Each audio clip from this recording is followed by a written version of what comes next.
So use water conservation methods also on a separate lecture is like drip irrigation, mulch, even swales, small ponds. These are all different types of water conservation. But right now we want to focus on water storage and then water conservation being separate.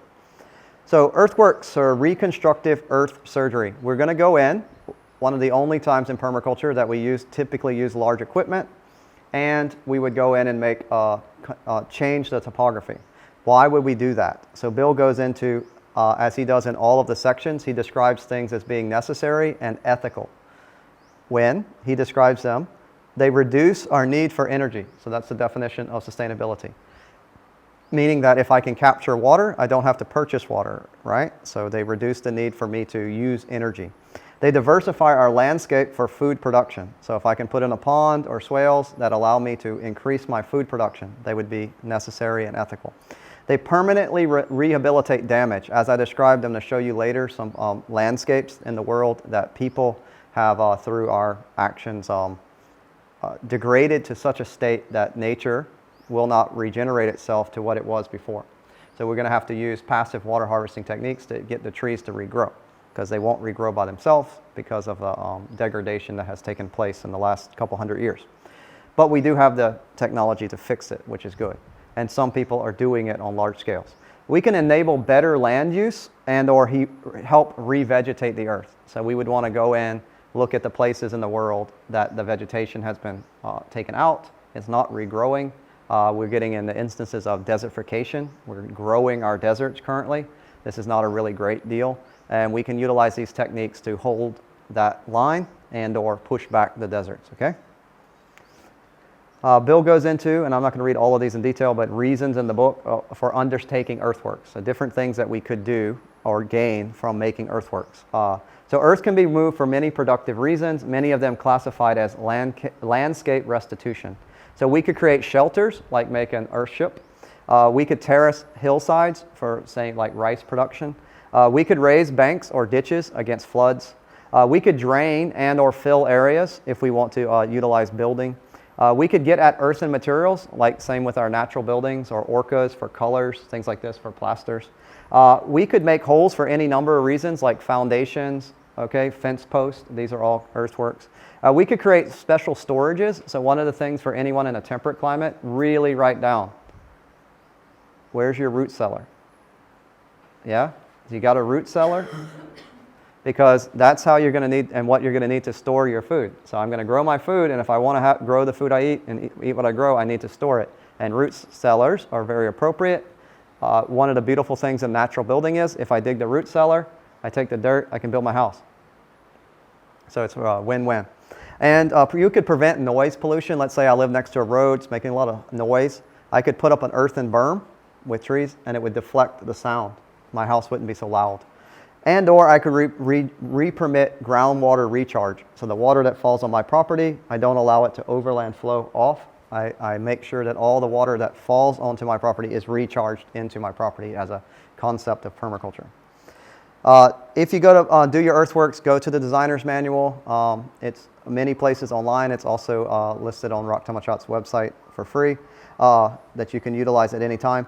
But go and look at the list. Bill has lists that you would check, like checklists before you plan an earthwork. Go through these. This is kind of what the basis of our presentation is about, following these checklists. When we do our practical series, we're going to look at utilizing different tools, like this is called a water level, or in Australia, a bunyip hose level.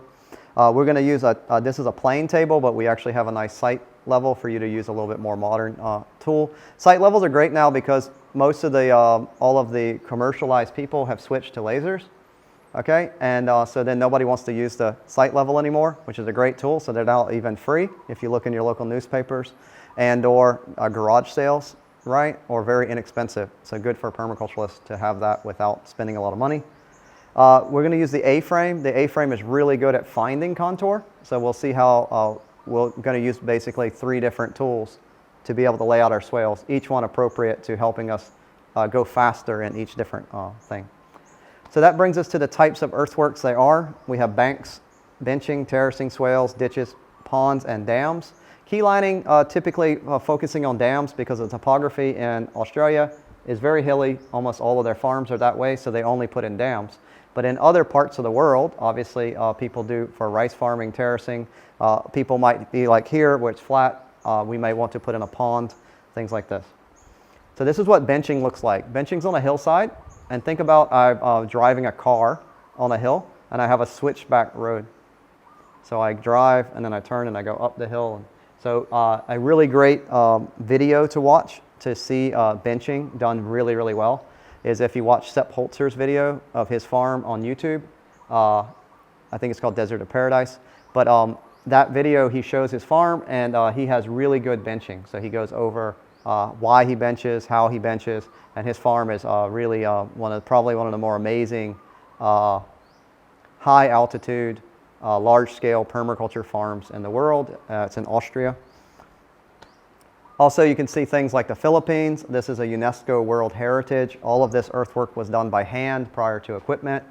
This is how they grow the rice to facilitate the food for their country. To a certain extent, maybe a shame that in the future, I'm not confident that this is going to be here. It takes people to work it, and people don't want to do this anymore. So our food systems are starting to change because this system is not really practical for mechanization. And nobody, though it's really nice for us to go take pictures of women bent over in their conical hats, yeah, with their nice little clothes on that they had to make they had to hand make their clothes. They go out there, when they get older, they can't stand up straight to make their food, and what a lovely picture. But their daughters don't want to do that, okay? So who's going to take care of that? So UNESCO World Heritage doesn't mean people still want to do it. So this might be something that we have to think about. Ha-ha fence is a concept. Sometimes, let's say I'm in Africa, and even here in Thailand, because we're nearby to the Khio, which is a national park. And elephants are protected, and well, elephant comes to eat your food, you can't do anything about it. And to make a fence to keep out an elephant is like a big endeavor. Though people, and I've also gone to help, that the Thais do try to make elephant fences around Khio, but you know, it's difficult. But a ha-ha fence is I dig a hole, I could build my house, I put my garden in the bottom of the hole, and the elephant walks up and he says, "Nah, I'm smart. You're trying to trap me. This is a trick. I'm not going in there." And then so the guy just says, "Ha ha ha, got my food in the trap." Elephant walks away to easier food. Designer's checklist, go back and do it again. If you're going to do earthworks and you're going to hire someone to help you, which you probably should, really make sure you find a qualified person. That means you check more than one, ask around, right? Get references, make sure that you ask the owner, this guy did the work for you, did he do a good job, right? Make sure, do you mind if I call him? Yes, and then ask him to recommend to you 3 other people that he made dams for so that you can go ask them, really personally ask them, did he do a good job? Go see their dam, make sure it's good, and make sure they said he did me right. Because the worst thing you can do is have a person come out to your land, dig a big hole and screw it up, because now you're stuck, right? That's not something that you want to do. So make sure you get a qualified person. This is all from this kind of thing. This is in the designer's manual, figure 2.1, designing to catch and store energy. So this is called a total landscape or topography. And on that landscape, we want to design, if we can. It would be really nice to have a big land like that. Most people don't.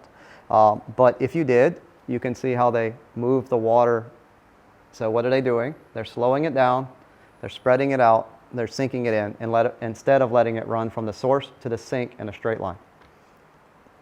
So there's your swales, erosive things. So I'm going to take a break there and come back and look at a pictorial, because pictures are easy, of a dam that's going to be created with swales, upper, lower swales, exactly what we saw in the schematic, and see how that's done, and walk you through it.